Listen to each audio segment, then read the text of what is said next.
Hola amigos de Noticias Los Ríos, en el día de hoy continuamos con nuestro ciclo de entrevistas camino a las elecciones 2024. En esta jornada nos acompaña Camilo Gómez, abogado, presidente también de Fundación Menoco y concejal actualmente de la Comuna de La Unión. Camilo, te damos la bienvenida a conversar en este espacio que va a ser muy entretenido también, importante, ¿cierto? Relevando los temas de importancia en nuestra comuna. ¿Cómo estás? Muy bien, Sebastián. Siempre es un agrado poder conversar contigo y poder compartir un espacio como Noticias Los Ríos, que siempre se caracteriza por tener este interés, ¿cierto?, en difundir la información hacia la comunidad relacionada a estos temas políticos que son importantes, ya sea que le interesen a algunas personas o no, porque de todas maneras todo lo que pasa en la política, no da lo mismo que salga alcalde, va a tener una incidencia en la vida cotidiana de cada uno de los vecinos. Hay que comentar que desde hace unos años atrás, varios años ya han pasado desde que estuvimos trabajando en algunos proyectos radiales por ahí, algunos improvisando en lo que en ese tiempo no se conocía todavía como podcast, incluso aquí mismo. Así es. Pero han pasado los años y hoy día te encontramos en la otra vereda, en la vereda del entrevistado. Exacto. ¿Verdad? Así que te damos la bienvenida a este espacio y queremos partir conversando un poco de quién es Camilo Gómez, dónde estudió, a qué se dedicó en su vida profesional, un poco de la trayectoria que has tenido para que la gente que nos va a escuchar conozca de dónde vienes. Bueno, yo soy, siempre lo he dicho, nacido y criado acá en La Unión. Me crié en el barrio Matadero, en calle Carlos Conde, al ladito del puente del cementerio. Seguramente hoy día van a ver algún letrero mío por ahí instalado, ¿cierto?, en la casa de mis abuelos. Soy hijo de Gina Gómez, madre soltera. Viví mi infancia itinerando un poco dentro de las escuelas de la comuna. Empecé en la escuela 2. Luego estuve internado en Catamutún, ahí tuvimos la oportunidad en Los Esteros, tuvimos oportunidad de conocernos. Sí. Luego me fui a Catamutún, también al internado, y terminé mis estudios básicos de nuevo en la escuela 2 de acá de La Unión. Hice la enseñanza media en el Liceo Rector Abdón Andrade Coloma, más conocido como el Liceo B12. Después me fui a estudiar Derecho a la Universidad de Chile, a Santiago, por lo cual terminé, digamos, mi carrera y hoy día soy abogado.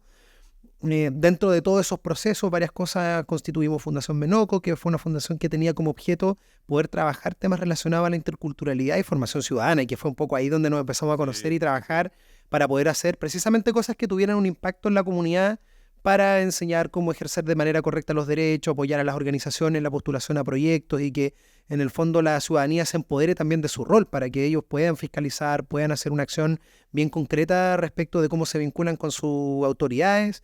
Bueno, ya más tarde, en el ejercicio profesional, trabajé en el estudio de ACE Abogados y Consultores con Eliana Angulo.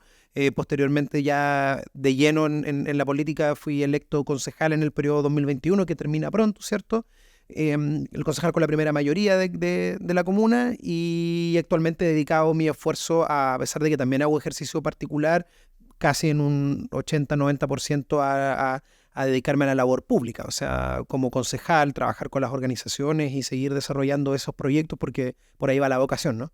Súper precisa, una trayectoria de varios años resumida en un par de minutos. Uh-huh. ¿Cómo marcó la universidad, tu paso por la Universidad de Chile, este interés por la política? ¿Dónde nace de ahí? ¿Nace de ver cómo se gesta la política universitaria, que es muy, muy interesante, ¿cierto? ¿Cómo nace el bicho político?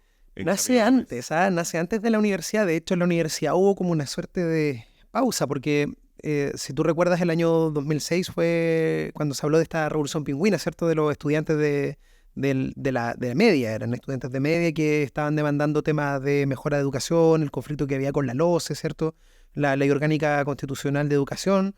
Y ocurrió ahí un fenómeno bien interesante, porque fue la primera toma que se recordaba en mucho tiempo que se hizo en el Liceo B12. Un espacio que fue bien respetuoso, se cuidó mucho el establecimiento, pero sin embargo se participó de la movilización nacional. ¿Famosa esa toma? Famosa, claro, y ahí se hizo un trabajo también como de formación ciudadana. Ahí dice el bicho que no se ha despegado nunca, en el que invitábamos a profesores o a personas que nos pudieran ir enseñando, porque obviamente uno es joven, tiene mucho por aprender todavía, pero para poder ejercer de manera responsable el legítimo derecho a demandar mejoras en la calidad de vida, y en este caso era en temas relacionados a la educación. Luego la Universidad de Chile evidentemente es un espacio muy pluralista, entonces ahí uno conoce, y por cierto, entonces en ese pluralismo donde se juntan tantas visiones muy distintas, hay gente de derecha, hay gente de izquierda, de centro, gente que tiene orígenes bastante humildes como el mío, por ejemplo, pero gente también que tiene orígenes desde la élite y que también comparten en ese espacio. Entonces tú te encuentras a todas esas personas en el pasillo, entonces puedo recordar, por ejemplo, que no son de mi misma generación, pero por ejemplo, menor que yo era Kel Calderón, mayor que yo Gabriel Boric, por 2 años nos llevamos con cada uno. Entonces, solo por poner ejemplo de lo diametralmente distintas que son las figuras que se dan cita en estos espacios. Entonces ahí había una discusión pública permanente y un interés por algo más allá que solo en las notas. Entonces, todos, hasta el que no participaba en un movimiento político, como era mi caso, yo nunca participé en un movimiento político universitario, sí teníamos posición, sí teníamos opinión respecto a los temas y a las dificultades que vivía el país. Pues ahí ya me topa todo lo que fue el 2011, ¿cierto? Que fueron las manifestaciones que dieron origen o llevaron al Parlamento toda esta generación de nuevos líderes, desde el cual el presidente, por ejemplo, surge. Que están gobernando hoy día. Exacto. Oye, ¿y cómo, porque fueron bastantes años en Santiago, Uh-huh. cómo decidiste volver finalmente a la Unión y por qué? ¿Qué te motivó a que este sea el lugar donde tienes que vivir y pasar estos años tan importantes que son los años de la plenitud profesional en el caso tuyo? Claro, la razón por la que vine fue circunstancial. La que me quedé porque me quedé fue una decisión. Fue circunstancial porque yo me vine a la Unión a cuidar a mi abuela. Mi abuela enfermó de gravedad, la abuela que me crió, enfermó de gravedad por ahí por el 2015, estuvo en el hospital y yo estaba terminando mi práctica profesional en ese momento, entonces dentro de como de los espacios de la familia era quien tenía más tiempo para poder cuidarla. Entonces es evidente que después de que toda la vida se han dedicado a cuidarte a ti, te toque también de vuelta. Entonces yo decidí volver por eso. Y en ese intertanto, porque yo ahí estaba terminando mi tesis, estaba haciendo algunas cosas, como que renació este amor por la comuna, ¿cierto? De cuando yo estaba en cuarto medio quería puro irme, no quería volver porque quería conocer el mundo. Y después de que vi algunas otras cosas, viví 1 año en La Serena, viví 2 años en Valparaíso, tuve la oportunidad de viajar al extranjero también a propósito de la universidad, representando a la universidad en actividades académicas. Me di cuenta de que se puede vivir bien y que se puede tener una buena calidad de vida en una comuna como La Unión, mucho mejor, por ejemplo, que en Santiago, con mucho menos estrés, y porque también había muchas cosas que hacer. Entonces esa sensación de que no era justo que en La Unión no pasaran tantas cosas relacionadas con la cultura, con la salud, con el medio ambiente, que no se dieran, que no se concretaran acá en la comuna, habiendo tanto capital humano, porque hay mucha gente que quiere hacer cosas pero no encuentra los caminos para lograr esos objetivos. Ir conociendo personas, entre ellos, por ejemplo, tú y otros muchos con los que nos hemos ido vinculando porque tenemos las ganas de hacer cosas por la comuna. Camilo, y decides ir a una primaria siendo militante del Partido por la Democracia, ¿cierto? ¿Cómo fue ese primer encuentro con los votos? Es un paso que muchos no se atreven a dar. Exacto. Que tienen toda la idea, todo el sueño de ser. Tengo varios amigos que dicen, yo me gustaría ser candidato, pero ese primer paso es muy complejo, es difícil. ¿Cómo fue esa experiencia? Fue una experiencia muy interesante que siempre tiene de dulce de agraz. O sea, lo dulce fue como el primer encuentro con lo que significan los procesos ciudadanos. Obviamente lo agraz es perder por muy poco, ¿cierto? 90 votos de diferencia con el actual alcalde en esa primaria, pero siempre creyendo firmemente que los procesos democráticos se tienen que dar de esa manera. O sea, que es, en definitiva, independiente te guste o no, cómo se den las cosas, sea la ciudadanía la que decida. Entonces, en el fondo, que sea, si los vecinos de la Unión quieren que este sea el candidato, sea, digamos, ¿no? Y también todo lo que significó poder construir un programa. Y eso fue muy interesante porque como ahora lo vemos como ahora 3 años y tanto después, la construcción de ese programa sigue plenamente vigente. O sea, esas necesidades de la comunidad por más espacios deportivos, más espacios para la cultura, mejoras súper específicas en aspectos de salud, siguen plenamente vigentes. Esa cuestión está ahí y hay que trabajar en eso. ¿Me entiendes? Entonces ahí fue muy interesante porque uno tiende a tener como esta ligereza de quejarse, o sea, de decir así como, no, es que está todo mal, ya, pero vamos por partes, veamos, ¿qué es lo que está mal en lo que significa pues, el apoyo a los emprendedores? Anotémoslo, veamos qué podemos ofrecer como alternativa, porque también podremos quedarnos todo en el diagnóstico y decir que está todo mal, pero si nos ofrecen una solución y que una solución no sea como un titular, yo te podría decir, no, es que hagamos de La Unión una ciudad turística. Ya, pero ¿cómo? ¿Cómo lo vamos a hacer? Ahí está la dificultad y eso es lo que implica, eso es lo que tú te muestra por construir un programa, que lo hicimos en una versión inicial el año 2021 y hoy día presentamos una versión obviamente mejorada del mismo, en el que se recuperaron algunos elementos que siguen pendientes sobre esas materias, pero incorporando también las necesidades que uno ha podido constatar como concejal hoy día. Amigo tuyo o ex amigo, no sé, Sebastián Gómez, ayer lo entrevistamos acá también a propósito, ¿cierto?, de este espacio que hemos diseñado para conversar. Mencionaba que no fuiste totalmente leal con el compromiso en las primarias en ese tiempo.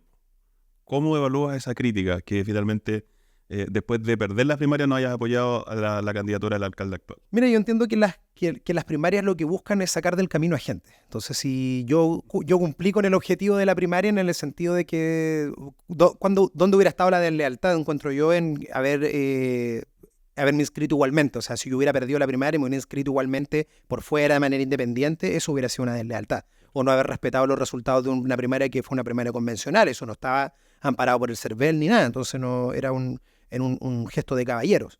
Lo que a todos parece olvidárseles cuando hablamos de esa situación de que pasó el 2021 fue que el compromiso no era sobre las personas, era sobre los programas.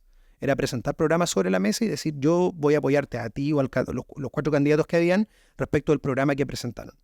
De esos candidatos, 2 candidatos presentamos programa, que fue el señor Ampuero y yo, y era algo que tú podías cotejar y constatar. Lo de Ampuero no era un programa. Bueno, pero podemos discutirlo, pero se hizo un ejercicio al menos mínimo de... Después entró Guido Asensio a esa campaña y ahí se armó un bosquejo de un programa. Claro, pero cuando se generó la discusión fue respecto de una hoja de oficio por un lado y otro lado. Yo lo tengo guardado. ¿Cuál era la propuesta de programa? Entonces, si yo me iba a comprometer a apoyar públicamente a alguien, no puede ser un cheque en blanco.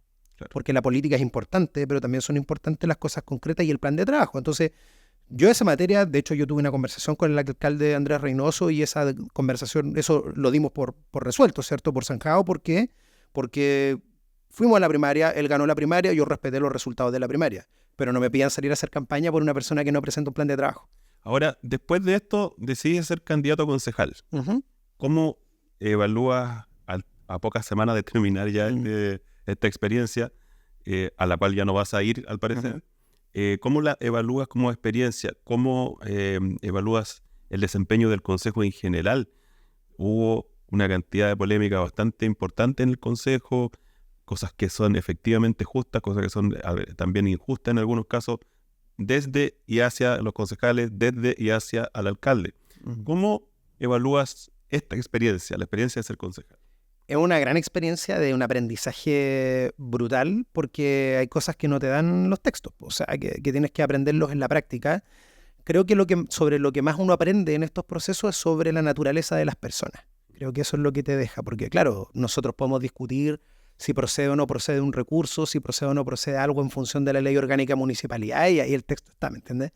Pero sobre cómo se comportan las personas frente a la necesidad, frente a la urgencia, frente a las ambiciones personales, una cosa muy diferente. Yo valoro el trabajo que he tenido con mis colegas, con los cuales he tenido diferencias tanto con las personas de mi sector político como los de los otros sectores políticos, pero que siempre, a pesar de esas polémicas que señalas tú, siempre se han dado como en cierto estadio de respeto. O sea, nunca se ha transgredido esa línea de entender que después del proceso de consejo municipal o después de que salimos de la reunión seguimos siendo vecinos de la comuna. O sea, nadie se ha agarrado combo en un consejo, nadie se ha escupido, nadie se ha insultado en términos de peyorativos con los demás. O sea, podemos estar de acuerdo o no, pero que mientras la discusión se mantenga en el tono del desacuerdo y del debate me parece súper sano.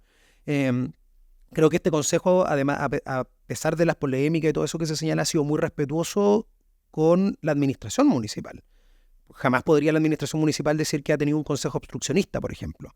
Incluso desde los concejales de derecha que se han aprobado todos los proyectos que han sido necesarios aprobar porque entendemos que eso es por el bien de la comuna. O sea, a pesar de que siempre existen presiones de parte de personas de fuera que dicen así como, oye, pero rechácenle cosas al alcalde para que no pueda avanzar, y me parece que eso es una forma de castigar a la ciudadanía más que al alcalde. Entonces eso yo lo tengo súper claro y jamás me atrevería a hacerlo de esa manera. Entonces creo que ha sido un consejo municipal muy responsable. Yo valoro la altura con la que se han comportado mis colegas en ese sentido, como te digo, más allá de que sumando, restando, no sé, puede ser un 8 de 10, por decirlo de alguna manera, porque siempre hay cosas que se pueden mejorar, pero sí considero que ha sido un consejo que ha estado a la altura de las dificultades que ha tenido la comuna hoy día, más allá de la interacción con la administración propiamente tal, que ha sido ahí sí un tema mucho más diverso, porque los diálogos que se han dado con la administración municipal han sido mínimos, tanto con los concejales de su sector, del sector de la centroizquierda, como los de la derecha, por razones obvias. Estando en el ejercicio del cargo, ¿cómo evalúas el rol que cumple un concejal? Hay bastantes brechas al parecer en eso. Son poquísimas las atribuciones, ¿cierto? Los mandatos en los cuales pueden realmente generar de manera concreta acciones que vayan en beneficio de la comunidad, porque finalmente los que toman las decisiones son siempre las administraciones municipales. Hay brechas importantes ahí. Por supuesto que sí. Mira, yo he participado de los 3 años en los que estuve, participé en 2 encuentros nacionales de concejales, y la discusión más o menos de todos los concejales del país, como te digo, de izquierda a derecha, comunas rurales, urbanas. Hice un muy buen amigo que es concejal de Rapa Nui, imagínate, o sea, visiones muy distintas, pero que todos coinciden en eso que tú señalas. O sea, que las facultades que tiene el consejo o los concejales de manera individual, porque el consejo tiene algunas atribuciones que son colectivas, pero que requieren también acuerdos del consejo para poder ejercer acciones fiscalizadoras, y que eso sí lo ha hecho este consejo. O sea, este consejo ha sido bien preocupado de generar las instancias de fiscalización cuando corresponde, pedir los oficios, pedir las presentaciones a las direcciones del municipio. Pero por sí solo el concejal tiene atribuciones bastante limitadas. El trabajo de comisiones, por ejemplo, nosotros levantamos informes, levantamos actas de la comisión, pero las comisiones sirven principalmente para generar espacios de debate y de hacer seguimiento a las necesidades o a las urgencias que surgen en salud, educación, en los distintos espacios. Y como te digo, en estos encuentros lo que más se pide es modificar la ley orgánica de municipalidades para ampliar el rango de respuesta o de atribuciones que tienen los concejales respecto a su rol, porque te pongo un ejemplo. O sea, hoy día yo, de lo que te puedo contar, la última vez que revisé tenía menos del 50% de respuestas de parte de la administración frente a las solicitudes de información que hacía en el Consejo Municipal, y yo todo lo presento por oficio, entonces soy bien ordenado con eso, entonces tengo mis respaldos y todo, y aún así no hay una respuesta permanente a eso. Yo tengo un punto respecto a ese tema. Yo analizo la situación desde 2 miradas. Por la mirada de los concejales, obviamente yo presento 100 solicitudes y no me responden 50, estamos mal, estamos muy mal. Y después doy vuelta a la tortilla o el panqueque y lo miro desde la administración municipal, pero no tanto desde la administración propiamente tal, sino también de la orgánica municipal. Desde los funcionarios, por ejemplo, claro. Porque si hacemos un ejercicio de los varios, por ejemplo, son 8 o 10 varios por cada concejal. De esos 10, o sea, son 60 solicitudes. No sé si solicitudes todas, pero sí, claro, 60 comentarios, 60 situaciones que se expresan en un consejo municipal. ¿Cómo se resuelve eso? ¿Se debería crear alguna unidad dentro del municipio que haga seguimiento? Porque yo lo he visto como modelo en otros lugares. Claro, lo que pasa es que ahí lo hace la distribución de esos requerimientos los hace la Secretaría Municipal, pero de todas maneras los 60 requerimientos no son para el mismo funcionario, entonces son dentro de todo el aparataje municipal que se distribuyen. Entonces hay semanas en las que, como dices tú, que cada concejal tiene 10 requerimientos, y hay otras semanas en las que los concejales dicen hoy día no tengo puntos varios. Eso ha pasado. Claro, entonces, pero esas solicitudes de información son respecto de la labor permanente. Entonces, si yo le pregunto al funcionario que no sé, que está a cargo de tener los títulos de propiedad del municipio, y yo pido que se me informe eso, esa información debería estar disponible, debería ser copiar el archivo y ponerlo en un correo, ¿me entiendes? Entonces, no se suele pedir demasiada información que tenga que surgir desde cero, desde la nada. Ahora, en el ámbito más político, una evaluación respecto a la actual administración. Lo bueno, lo malo, lo feo de la actual administración, en la opinión de Camilo Gómez, candidato a alcalde. Lo voy a tomar desde la misma manera. O sea, yo creo que lo bueno de la administración ha sido hoy día los esfuerzos que han sido sustanciales para poder resolver la situación de déficit que teníamos en educación, que fue una situación crítica que nos tocó abordar desde el principio, asociado de la administración de Aldo Pinuer, digamos. Entonces fue algo positivo. Y lo segundo, que para decir 2 cosas buenas, digamos, es que se pudo trabajar con cierta celeridad para resolver también esa situación crítica que nos dejó la administración anterior, asociado a la crisis de la aldea campesina. Creo que esas 2 cosas son algo positivo que uno tiene que relevar. Lo malo, evidentemente, la situación crítica que tenemos hoy día en salud.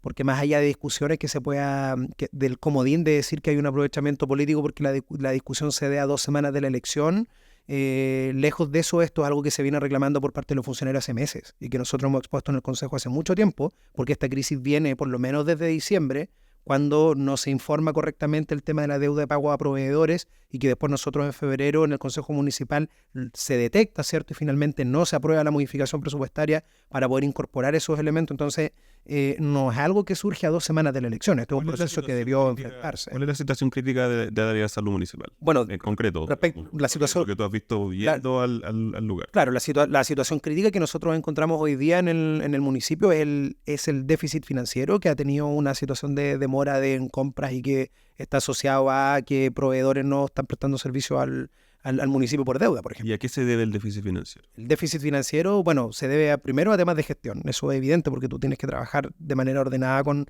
los presupuestos y también con lo que tiene que ver con las coordinaciones con el propio Ministerio de Salud. ¿Sobredotación? Puede ser.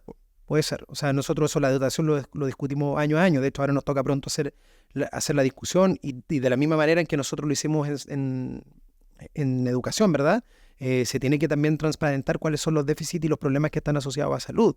Pero sin duda, o sea, funcionarios en distintos lugares nos señalan que no tienen guantes para trabajar, el tema de las sabanillas que se han descrito. Entonces, esa carta que presenta FUSAMA al Consejo Municipal el miércoles recién pasado es solo eco de cosas que ya se han venido señalando por parte de los funcionarios en distintas áreas del municipio antes. ¿De manera pública? Formal, no, pero yo entiendo, o sea, se había discutido esto. Sí, como concejales, obviamente. Pero ya en Comisión de Salud también. Claro, el tema es que la pregunta es ¿cuándo es la instancia formal? ¿Pues cuando el funcionario se lo pide a su jefatura o cuando sale por el diario, digamos? Entonces, ¿qué consecuencias debería tener algo como eso? Porque finalmente parece ser gratuito gestionar mal un servicio y nadie, como dicen por ahí, nadie se va a la casa. Claro, o sea, por eso el tema fundamental aquí es hacer las investigaciones, hacer los requerimientos a Contraloría, que los sumarios lleguen a puerto. Por ejemplo, parte de lo que se demandaba ahí es que habían sumarios que llevan ahí durmiendo mucho tiempo y que no se han podido resolver. Entonces, claramente hay que darle un sentido ¿El rol del Ministerio de Salud, de realidad? cómo lo ves? ¿Débil? O sea, siempre vamos a tener una deuda, po. O sea, el Ministerio de Salud siempre vamos a tener como un déficit, sobre todo porque yo sí coincido con que hay programas que vienen desfinanciados, en el sentido de que la cantidad de recursos que vienen no alcanzan para financiar el programa o el proyecto todo el año, pero de todas maneras, como eso tú lo sabes también a priori, tú las decisiones financieras las tienes que tomar en consecuencia, o sea, entonces no puedes decir yo no sabía, ¿me entiendes? Porque es parte de la papa caliente que te toca administrar, si es eso administrar déficit es muchas veces la consecuencia de la administración pública. O sea, no es lo mismo que administrar una empresa en la que tú puedas cerrar, porque, por ejemplo, nosotros no podemos cerrar el SAR, no podemos cerrar los espacios donde se dan prestaciones, no puedes cerrar un consultorio. Entonces tienes que buscar la manera, bueno, y eso significa también restringir gasto en otros aspectos. O sea, no solo el déficit de salud se va a resolver disminuyendo gastos en salud, sino que optimizando también el gasto que se da dentro de los otros elementos del municipio. Sigamos. Sigamos, estamos viendo. Y bueno, lo bueno, lo malo, vamos a lo feo para cerrar. Creo que lo más feo de la administración actual ha sido la falta de diálogo. Creo que eso daña mucho de lo que se pudiera haber resuelto. Con toda esta buena parte de las polémicas que se presentan es porque al final uno se entera de muchas cosas por el correo de la bruja, en vez de que ante una situación crítica nos pongamos a conversar. Entonces, por ejemplo, no puede ser que esta situación crítica y de la que nos vimos asociados a salud en febrero, ¿cierto?, salga como consecuencia de como una intuición de un concejal que diga, oye, a mí esto no me parece, ¿me entiendes? Entonces eso tiene que detectarse, tiene que conversarse. Nosotros creo que hemos tenido 2 reuniones, digamos, de conversación como, no sé si política, pero por lo menos para enfrentar problemas comunales, ¿cierto?, con el alcalde en 3 años. Entonces eso habla de un poco interés de diálogo. Yo me imagino que también eso obedece a esta idea, ¿cierto?, del refranero popular de que la mucha voluntad causa menosprecio. Entonces, si tú tienes un consejo municipal que es razonable, que no te va a rechazar un proyecto que es bueno para la comuna, no tenéis para qué hablar con ellos, po. Pero no es la idea, pues no tendría por qué darse porque de hecho todos los espacios en los que se ha dado reuniones de trabajo ha sido porque alguien ha golpeado la mesa y me parece que esa no es la forma, porque el diálogo permanente debería darse en esta instancia. Perfecto. Sigamos revisando lo político. Para después vamos a pasar a las propuestas, así que sí. Y luego con eso. Renunciaste al PPD. Así es.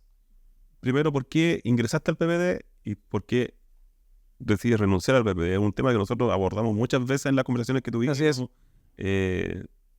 ¿Consideras que o puedes asumir que hubo un uso estratégico, entre comillas, instrumental del partido para una posible candidatura? Yo creo que puede ser un poco al revés incluso, porque nosotros cuando comenzamos a trabajar con el PPD, era un partido que, el PPD de la Unión, digamos, era un partido que venía y que tenía una oportunidad bien interesante, que era como un recambio en los rostros, ¿cierto? Que teníamos como presidente a Sebastián Gómez, ¿cierto? Hoy día al actual presidente del partido, que es Víctor Bravo, en general, hartos nombres jóvenes, con ideas nuevas y sin autoridades electas acá en la región que pudieran, digamos, ser como la voz cantante o llevar la batuta en esas decisiones. Entonces se podía construir desde cero. Y eso es ciertamente para una persona que tiene convicciones de izquierda como lo soy, que para nadie es un misterio, era un buen espacio. Entonces, un buen espacio para construir. La idea de, en el año 2019 hubo un congreso ideológico por parte del PPD a nivel nacional y cuyas consecuencias me parecían a mí como pilares del partido algo muy interesante por lo que trabajar. Por ejemplo, el tema de ser un partido que piensa en el futuro, que piensa en la toma de decisiones basadas en la ciencia, que quiere combatir el cambio climático, que quiere trabajar por en contra de la desigualdad, ¿cierto? Que quiere trabajar también por el tema de mejorar la distribución de la riqueza y en apoyar a las personas que viven de la manera más vulnerable hoy día. Entonces, eso coincidía mucho con los aspectos de lo que yo entendía. O sea, por ejemplo, un Estado que sea capaz de resolver problemas, pero que permita también la libertad de emprendimiento por parte de los privados. Entonces, eso era algo que a mí me parece Fue lo que te motivó. que me parece muy interesante. Entonces, tú te motivas para poder trabajar con eso. Fue lo que te desmotivó. Que después de eso, que eso no se conversó nunca más, po. ¿Me entiendes? Porque los proyectos políticos tienen que ser proyectos que se construyan en el tiempo. Entonces llega un momento que se dice, bueno, en realidad ya, sí, muy lindo lo del Congreso Ideológico, muy lindo estos 10 pilares con los que queremos cambiar el mundo, o por lo menos nuestro país, ¿cierto? Pero después nos encontramos con que empieza el tema de los cálculos electorales, todos empiezan a buscar cuál es el barco que ven más firme, digamos, para las candidaturas, y se empiezan a construir los apoyos desde ahí. Inicialmente teníamos una discusión en la cual yo iba a tener el apoyo del partido para poder generar una primaria.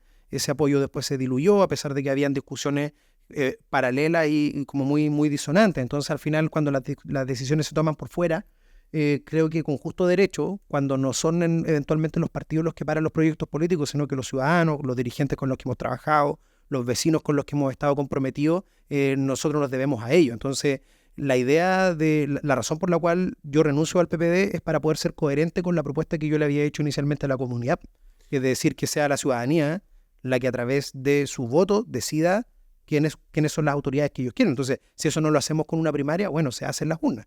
Vuelvo a lo que comentaba Sebastián Gómez respecto a este tema, que yo se lo consulté el día de ayer en una entrevista que ya está disponible en nuestra página. Considera que la decisión de que vayas como alcalde es una decisión equivocada y considera que puede ser perjudicial para el sector político. ¿Cómo evalúas tú esa crítica? O sea, eso es la crítica como de manual. De manual, pues, o sea, evidente. Es como cuando te dicen que estás haciendo algo mal, tú vas a decir, no, es que esto es un aprovechamiento político. Reflexionémoslo, po. Reflexionémoslo. O sea, claro, sí, pues, puede ser esa crítica lo que te dice en el fondo es que podría ser mucho más seguro para el sector político ir con un solo candidato, y eso es lógico. Pero esa decisión no significa necesariamente que haya sido una mala decisión. Ahora, si evaluamos la decisión en buena o mala en puntos de estrategia política y de cómo nosotros vamos a consolidar las fuerzas políticas del sector, primero tienes que construir un sector. Entonces ahí yo retrucaría la pregunta diciendo cuáles son los espacios de diálogo que se han dado dentro de las fuerzas de izquierda, por ejemplo, en la comuna. ¿Hubo alguna intención de diálogo previo a que se tomara la decisión de inscribir candidaturas? En instancia de diálogo, por ejemplo, ¿A nivel de sector? De sector, no. A nivel de partido, No, a nivel de sector no. de ustedes, por ejemplo, tú como candidato o como concejal con el alcalde, por ejemplo. Previo a no. De hecho, yo me reuní con el alcalde para conversar este tema después de que cerró el plazo para inscribir primaria, digamos. Entonces nunca hubo una intención de generar una primaria. Más allá de que se dijo en el discurso, es que eso es lo llamativo, porque el alcalde siempre planteó en el discurso de que él estaba abierto a una primaria. Entonces, si tú estás abierto a una primaria y yo también, hagamos primaria. ¿Y cuál es la lectura de cómo se va a dar este escenario con tanto candidato? Porque no habíamos visto, no sé si yo recuerdo una cantidad de candidatos tan alta. Nunca ha habido desde el retorno a la democracia en la Unión una cantidad, y de hecho esto es como anómalo a nivel país, porque nunca las comunas no suelen tener una gran cantidad de candidatos. Muchas comunas. Pero ahora. Ahora. Pero es una anomalía histórica, digamos. eso se debe precisamente a eso, pues, a que se han ido desgajando, ¿cierto?, los partidos políticos en cuanto a su representatividad respecto de las comunas. Lo que no quiere decir que me oponga a los partidos, de hecho al contrario, creo que los partidos son súper importantes porque también te permiten identificar a las personas en dónde están parados ideológicamente también, pues súper importante, un tema muy importante es saber con qué chichita te estás curando, ¿cierto? Eso es muy razonable. Yo no hubiera preferido que hubiera sido de esa manera. Yo, como te digo, yo hubiera preferido siempre las primarias, creo que era la mejor decisión, porque también te permite, por ejemplo, en caso de que yo hubiera ganado la primaria, tener una campaña más tranquila, siendo el candidato único del sector, o si hubiera perdido también me hubiera permitido tomar otras decisiones, ya sea de tener un segundo periodo como concejal o dedicarme a otros aspectos de mi desarrollo profesional. Eso son cosas que te permiten las primarias. Pero no se dio, entonces frente a eso no hay mucho que hacer. Ahora, sí considero que es importante ir ofreciéndole esas alternativas a la comuna y para volver a la pregunta que tú me hacías, probablemente estas son las elecciones más inciertas que hemos tenido en la Comuna de la Unión respecto de qué va a ser el resultado. ¿Por qué? Porque por dos razones y que a mí me preocupan en lo personal como ciudadano más que como candidato. Lo primero es la baja representatividad probablemente del alcalde que gane, porque tenemos 8 candidatos y seguramente dentro de eso ningún candidato va a agarrar el 50% de los votos. Se estima que el ganador con 6.000 o 7.000 votos. Entonces, claro, estamos hablando de eso dentro de un 25, un 30% de los votos. Significa que 7 de cada 10 unioninos va a quedar desconforme con el resultado de la elección. Y eso hace difícil la gestión a cualquiera. Entonces, eso es un problema de legitimidad que va a ser duro, digamos, para cualquiera que gane, cualquier candidato que gane. Y en segundo término, también porque hace que se diluyan un poco los proyectos políticos, que es súper interesante cuando tú logras distinguir a un candidato de otro porque ofrece alguna alternativa o ofrece otro. Hoy día hay tantas cosas sobre la mesa que en el fondo probablemente al ciudadano no le queda tan claro en qué se diferencia, por ejemplo, un Andrés Reynoso de una Eliana Zócar o de un Camilo Gómez, por ejemplo. Hagamos ese ejercicio.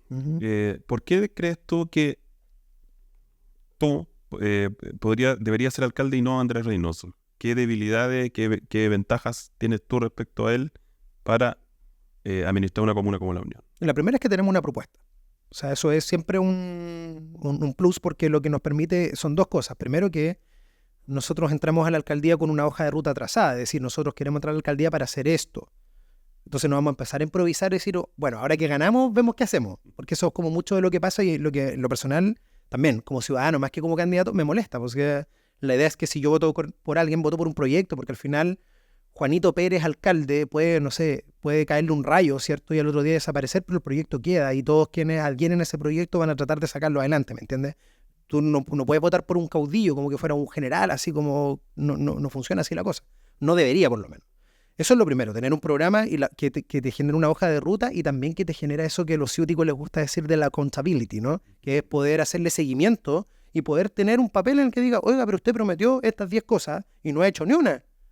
Claro, y ahí puedes fiscalizar porque al final pasa mucho en las campañas que los candidatos endulzan el oído al que lo escucha en función de con quién habla. O sea, si tú eres dirigente deportivo, no, yo full deporte. Si eres de la cultura, no, full cultura. Se han visto candidatos donde nunca se habían visto antes, por ejemplo. Exacto. Entonces tú le puedes decir a las personas lo que quieren escuchar, pero en cambio si tú tienes un programa, decirle, mire, me va a decir, no sé, pues me habla una mamá de un niño que tiene TEA y me dice, mira, ¿y usted ha pensado en la infancia de las personas? Sí, mire, esto es lo que proponemos hoy día, que no significa que esos programas no sean flexibles en el sentido de que después hay cosas que a lo mejor podemos no haber considerado y las vamos a ejecutar, o cosas que podemos haber considerado y que a lo mejor pasan a un segundo plano porque hay una prioridad contingente que obliga a apuntarlo de fuerza a otro lado. Pero de todas maneras, el programa sigue siendo algo sólido. Eso creo que es una cosa.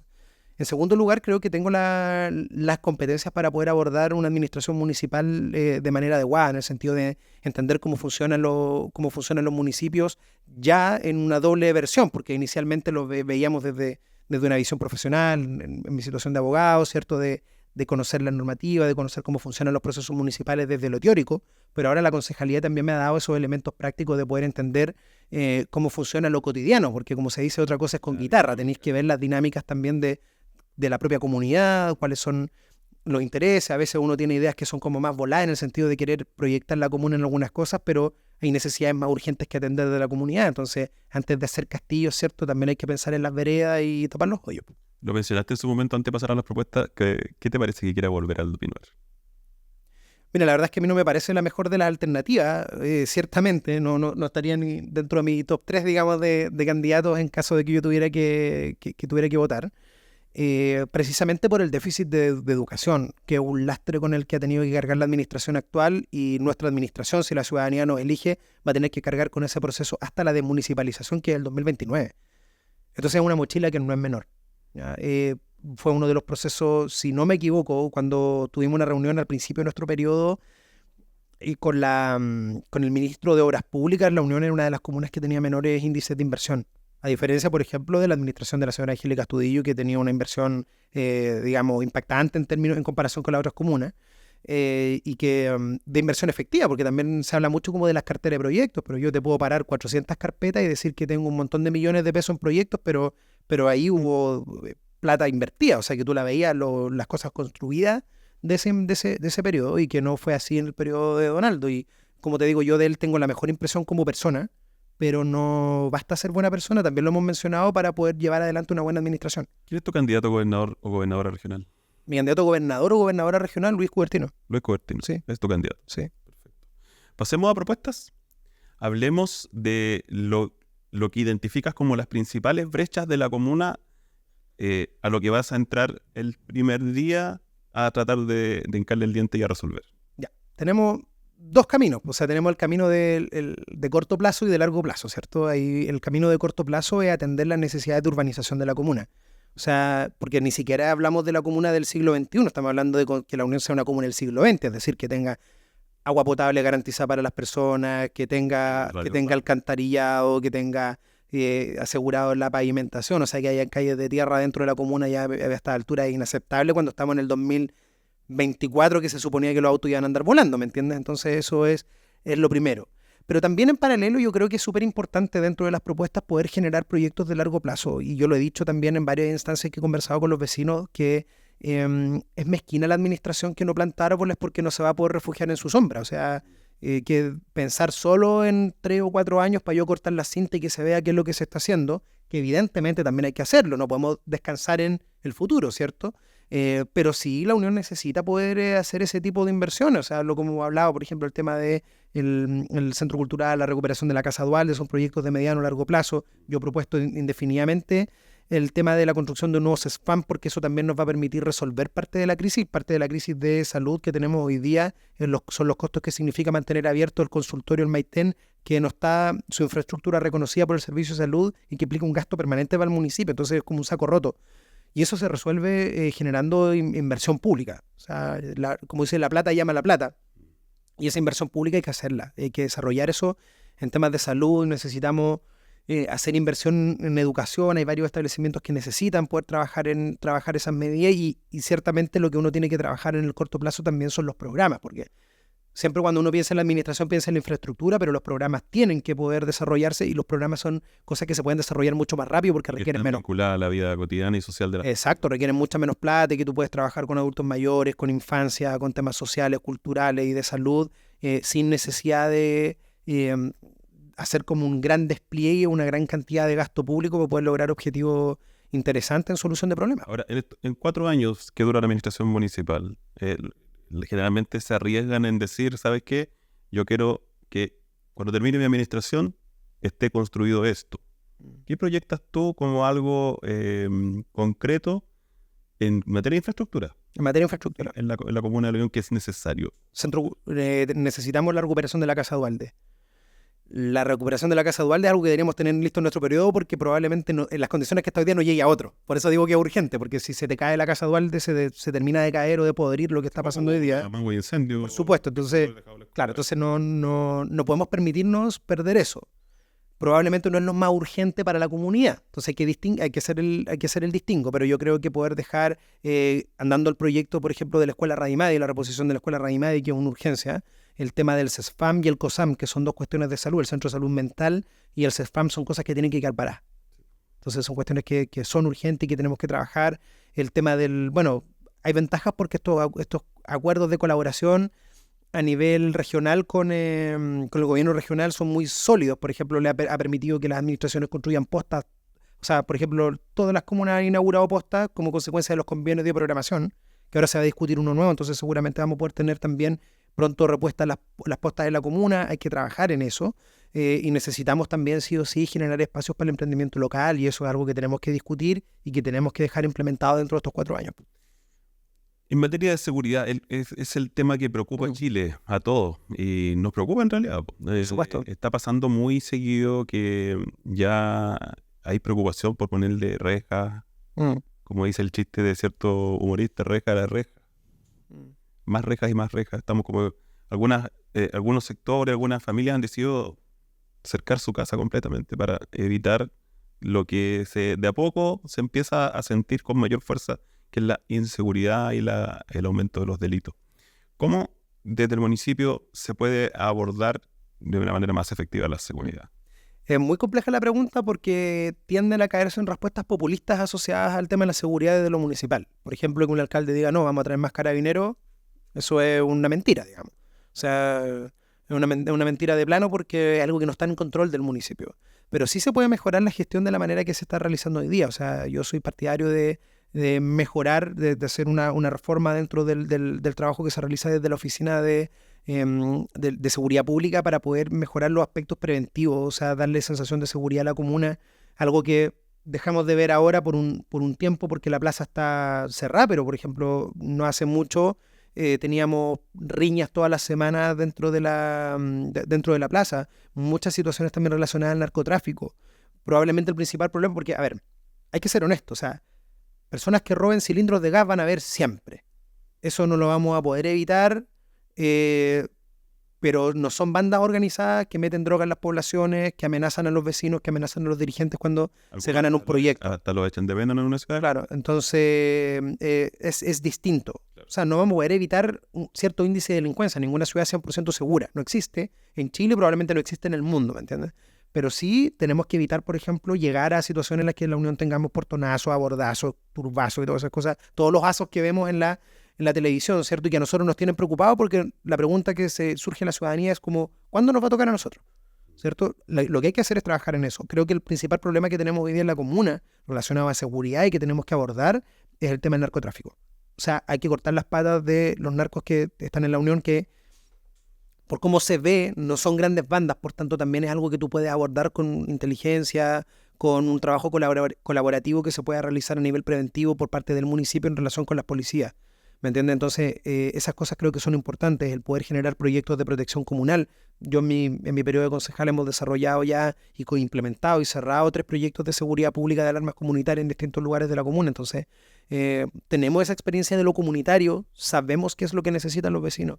Conocerse, por ejemplo, tener espacios de seguridad, redes de apoyo, no tener miedo a la denuncia. El municipio puede apoyar, por ejemplo, generando instancias para favorecer la denuncia, porque la denuncia también nos da el número de denuncias, valga la redundancia, para poder justificar después la tenencia de mayor cantidad de dotación de carabineros. Entonces, todo eso es un círculo virtuoso que se genera como consecuencia de que el municipio tenga claro cuáles son las necesidades de seguridad y que no pasan por necesariamente tener a la patrulla, ¿cierto?, dando vuelta solamente, digamos. Eso es súper importante, el trabajo de la patrulla mixta que se está trabajando hoy día en la comuna ha sido muy valiosa para resolver varias situaciones, pero además el municipio, el rol que tiene no es de represión, sino que es un rol que tiene preventivo, y eso tiene que abordarlo de buena manera. La seguridad pública está en manos de otra gente. Claro, entonces hay que hacerlo y entender el rol del municipio, y yo lo tengo claro, digamos, mi equipo lo tiene claro y las personas con las que estamos trabajando para poder sacar el adelanto. O sea, como te digo, en el programa tenemos un capítulo específico relacionado a seguridad pública y que tiene que ver con temas de prevención de catástrofes también, de poder enfrentar de mejor manera, por ejemplo, los temporales en invierno, que eso no se conversa, por ejemplo. No quememos a nadie, pero sí cuéntanos un poco cómo estás pensando, proyectando tu equipo de trabajo. O sea, el equipo de trabajo está construido desde el día 1, en el sentido de que las personas saben más o menos, porque también es muy sano por parte de el candidato no repartir pegas antes de tiempo. Creo que eso también es poco sano porque afecta también las ambiciones de las personas y eso es natural. Pero sí, dentro del equipo de trabajo con quien hemos ido construyendo el tema del tanto programático como los despliegues y todo lo que tiene que ver con con la parte de la toma de decisiones, eso es algo con lo que ya hemos estado trabajando y vamos a seguir haciendo. Entonces el equipo está, son profesionales, jóvenes, hombres, mujeres, hay otros profesionales de mayor experiencia que han tenido experiencias municipales ya antes en el cuerpo. Entonces eso también es importante, que conozcan el servicio público y que no sea un espacio de aprendizaje en el municipio. Creo que no es sano, porque como se juega con la vida de las personas, ¿cierto? Que vayamos a aprender haciendo ahí, sino que tenemos que tener personas también que tengan esa experiencia para poder trabajar, asesorar y resolver los problemas de la comunidad. Antes de pasar a tus palabras finales, Camilo, queremos amarrar un compromiso acá. Si resulta triunfador en las elecciones de este 26 y 27 de octubre, nos gustaría que nos acompañe esa tarde en nuestro medio. Vamos a tener ya instaladas más cámaras y cosas más tecnológicas para darle un poquito más de vida, cierto, visual al trabajo que estamos desarrollando y emprendiendo. Lo queremos invitar. ¿Qué le parece la idea? No, una gran idea. Yo tengo una duda y la expongo acá porque me da la sensación de con lo estrecho que van a estar los resultados es probable que sepamos muy tarde. Así que entonces ahí vendremos, vamos a pillar aquí a donde se va a estar en pijama, viendo el conteo, pero sí, no, por supuesto, es muy importante también, sobre todo porque los medios nos permiten comunicar cosas a la comunidad. Así que eso lo estamos tratando de comprometer con todos los... No, por supuesto, encantado. Camilo, para finalizar, te queremos dejar un espacio para que le digas a la comunidad por qué deben votar por ti. Tenemos un padrón de 35.000 electores, 30.000 personas, 27.000 personas se proyecta que van a votar. ¿Cuál es el llamado que haces? ¿Cómo buscas convencer a las personas que van a ser parte de esta elección tan importante? Creo que hay un aspecto que a nosotros nos diferencia y que hemos estado trabajando desde el principio, que es querer trabajar con ideas, con propuestas concretas. No soy partidario de comprar el voto. Creo que eso es una práctica que le ha hecho muy mal a nuestro sistema político, porque creo que el que compra el voto después se lo cobra de alguna manera.